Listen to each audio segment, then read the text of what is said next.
Friends मु संतोष आपन स्वागत करते गोटे ब्लॉग को सांग मुझे पहुँच सारी भुवनेश्वर कला केन्द्र में आमर आज ये रिहर्सल अच्छी आज हूँ रथयात्रा आज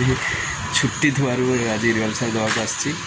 आशा करुँची आज रथयात्रा बेला समस्त अभिनंदन शुभेच्छा शुभकामना रिहर्सल करने बेस्ट मु आगुरी भी एठिक आसी बहुत बढ़िया है जगटा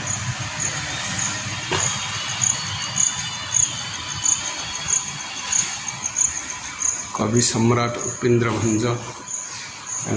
प्रतिमूर्ति अच्छी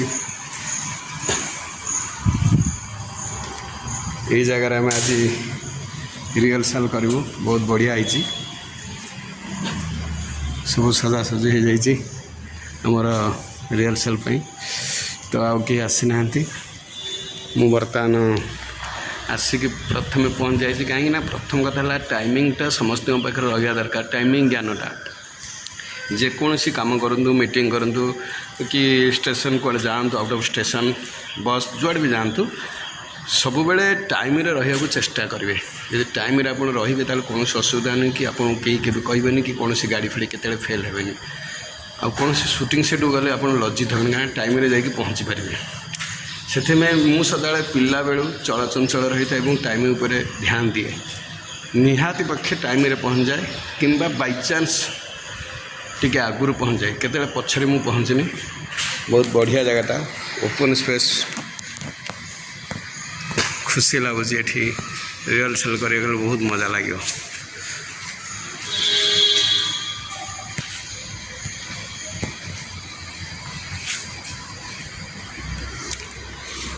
तो आज आमर साइट रे गोटे घर प्रतिष्ठा होची मुझे जी बोली कौन करी से टिफिन थिला लंच थिला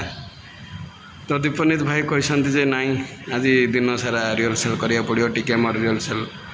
टाइम रे हो पारनी है बसिक डेरी हो समस्ते कार्य व्यस्त समस्ते किसी कम समस्ते अच्छा तो से मु चेष्टा कली जल्दी 9टा पूर्व आसी जावाई तो आसी जाइए बर्तमान दीपनीत भाई फोन करते आसले कि नहीं पचार दीपनीत भाई बहुत जमीती कि से फिल्म में बहुत बढ़िया रोल करमती नाटक सी भी पाग बहुत नाटक प्रति योगदान रही बहुत खुशी लगे दीपनीत भाई जिते भूल कले भी से किसी कहते से खाली मन दुख करती आउ कहते यहाँ काली करदेव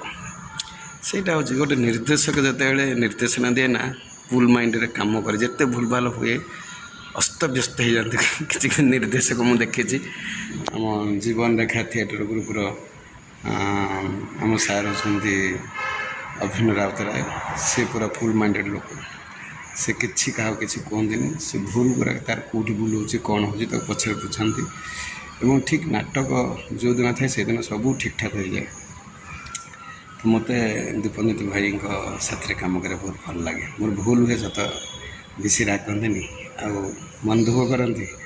तापर मु चेष्टा कर गोटे लोक जदि आमको केते कहूँ भूल भाल हो आसिकी कौटी कौन है कौन ना मु स्क्रिप्ट देखे सदाबले रिहर्सल जावा पूर्व सका हो सन्धा हो ता पूर्व मु भल भाव देखे दिन को 2 थर 3 थर अति कम मु पढ़े तथा मत भूल हो जाए फिर भी मैनेजेबल किंतु जो दिन आम प्ले थी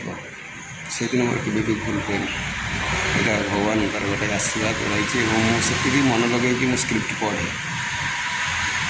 तो कौन करिया बर्तमान आज रथयात्रा आज भाया दिन में मनीष बुलिया कथा किंतु कौन करिया कलाकार जीवनटा एक्चुअली दुख ना सुख मु जानी पर तो माने एमती जिनस अच्छी जे कि आपण मैंने जिते किसी फेस्टिवल रे जाकि बुलाबुली फैमिली सहित करुला बेले आम मैंने सब जिते कौट प्ले हे कौन हम से फेस्टिवल मानक आम समस्ते रिहर्सल लगी कि से कम ही सदाबले व्यस्त थी मु रज के भी घर को जापारे 3 दिन है 3 दिन आगे 3टा प्ले थी मुझे कहनी बोध हुए 3टा प्ले थी हाँ गला वीडियो मुझे 3 दिन में 3टा गाँव में 3टा प्ले करके आसलु गवर्नमेंट तरफ आम जाइलु गोटे हूँ खोर्धा जाइलु परिछड़ आउ सेकेंड थिला आमर भुवनेश्वर प्रशांत बिहार थर्ड थिला आमर पुरी पुरी कौन मन पड़नी उत्तराना रे बहुत बढ़िया है तो ମାନେ ରଜ ପାଇଁ ଆପଣମାନେ ସମସ୍ତ ସଜବାଜ ହୋଇକି ଗାଁରେ ମଜାମସ୍ତି କଲାବେଳେ ଆମେ ସେତେବେଳେ ରିହର୍ସାଲ୍ ବା ନାଟକ କେଉଁଠି କେଉଁଠି ହେବ। ସେଥିପାଇଁ କଳାକାର ଜୀବନଟା ମୋତେ ଲାଗେ ଦୁଃଖ ତ କହିବନି, କାରଣ ଆମକୁ ସୁଖ ଲାଗେ, କିନ୍ତୁ ଫ୍ୟାମିଲିମାନଙ୍କୁ ଘରେ ସ୍ତ୍ରୀ ଲୋକମାନେ ଯାଇଥିବେ ସେମାନଙ୍କୁ ଦୁଃଖ ଲାଗେ ଯେ ମୋ ସ୍ୱାମୀ ଆଜି ଆସିଲାନି, ମୋ ବାପା ମାଆ, ପିଲାମାନେ କହିବେ ବାପା ଆସିଲେନି କି ମାଆ ଆସିଲେନି। କେହି ବି ଯଦି କଳାକାର ଜୀବନରେ କେହି ବି କରୁଥାନ୍ତି ରୋଲ୍ ଫୋଲ୍ ତ ସେଇଟା ଟିକେ ଦୁଃଖ ଲାଗେ, କିନ୍ତୁ ଯେଉଁମାନେ ରୋଲ୍ କରନ୍ତି ସେମାନଙ୍କୁ ସୁଖ ଲାଗେ। ସେମାନଙ୍କ ଜୀବନରେ ବୋଧ ହୁଏ ସେମାନେ ଭାବନ୍ତି ଯେ ଆମେ ନାଟକ ହିଁ ସର୍ବଶ୍ରେଷ୍ଠ, ଯାତ୍ରା ହେଉ ଗୁଡ଼ିକ ହେଉ, ଦାସକାଠିଆ ଯିଏ ବି ଯେଉଁ ଲାଇନ୍ରେ ରୁହନ୍ତୁ, ତ ଗୋଟେ ଖୁସି ଲାଗେ ଯେ ପ୍ଲେ ଦିନ ଏତେ ପରିଶ୍ରମ କରୁଥିବୁ, ଯଦି ପ୍ଲେଟା ଟିକେ ଭଲ ହେଲା ବହୁତ ଖୁସି ଲାଗେ। ମୁଁ ଥରେ ଯାଇଥିଲି ରଥଯାତ୍ରା ଦେଖିବା ପାଇଁ, ବହୁତ କଷ୍ଟରେ ଯାଇଥିଲି, କାରଣ ବହୁତ ଲୋକ ଗହଳି, ବିଭିନ୍ନ ପ୍ରକାର, ଏସବୁ ମୋତେ କାହିଁକି ଭଲ ଲାଗେନି। ମୋତେ ଯେତିକି ଖାଇବାକୁ ପସନ୍ଦ ଲାଗେ, ମୋତେ ବୁଲିବାକୁ ସେତିକି ପସନ୍ଦ ଲାଗେନି। ଆମ ଅଫିସଟା ପବିତ୍ର ସହିତ ମୁଁ ଯାଇଥିଲି। ଯେତେବେଳେ ରଥ ଆସୁଥାନ୍ତି, ରଥ ସାମ୍ନାରେ ଆମେ ଥାଉ ବହୁତ ଦୂରରେ, ଅଟୋମେଟିକାଲି ବଡ଼ଦାଣ୍ଡରେ ଠିଆ ହେଇଛୁ, ଏତେ ଯେମିତି ପାଣି ସ୍ରୋତ ବହି ଆସେ ସେମିତି ଏତେ ଜୋର ଆସିଲେ ପିଲାପିଲିରେ ଆମେ ପୁରା ଉପରକୁ ଉଠିକି ପଳେଇ ଆସେ, ମାନେ ଅଟୋମେଟିକାଲି ଆପଣ ଉଠିଯିବେ। ସେଇ ସମୟରେ ଆପଣ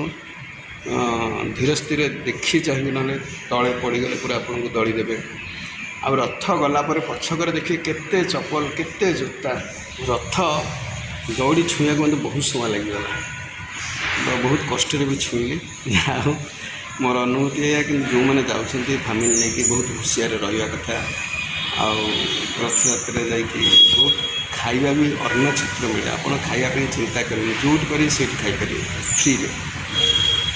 ଆଉ ପାଣି ବି ପିଇପାରିବେ, ବିଭିନ୍ନ ପ୍ରକାର ନାଚ ଗୀତ, ବିଭିନ୍ନ ପ୍ରକାର ସବୁ କିଛି ଦେଖିପାରିବେ ରଥଯାତ୍ରା। ମୋର ସବୁ ପିଲାମାନେ ଆସିବେନି, ବର୍ତ୍ତମାନ ଆମେ ରିହର୍ସାଲ୍ ଆରମ୍ଭ କରିବୁ।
ସାଙ୍ଗମାନେ ଆଶା କରୁଛି ଭିଡ଼ିଓଟି ଆପଣଙ୍କୁ ଭଲ ଲାଗିବ। ଭଲ ଲାଗିଥିଲେ ଲାଇକ୍, ସେୟାର, କମେଣ୍ଟ, ସବସ୍କ୍ରାଇବ୍ କରିବେ। ସାଙ୍ଗମାନେ ଜୁଲାଇ 5 ତାରିଖରେ ଭୁବନେଶ୍ୱର ରବୀନ୍ଦ୍ର ମଣ୍ଡପଠାରେ 7ଟା15ରେ ଆରମ୍ଭ ହେବାକୁ ଯାଉଛି ଗପସପ୍ ସେଣ୍ଟର, ଯାଇକି ଲେଖିଛନ୍ତି ଆମର ସୁମିତ ପଣ୍ଡା ଏବଂ ଡିରେକ୍ସନ୍ ଦେଉଛନ୍ତି ଦୀପନିତ ଦାସ ମହାପାତ୍ର। ତ ଆଶା କରୁଛି ଆପଣମାନେ ସମସ୍ତେ ଆସନ୍ତୁ ଏବଂ ନାଟକ ଦେଖନ୍ତୁ।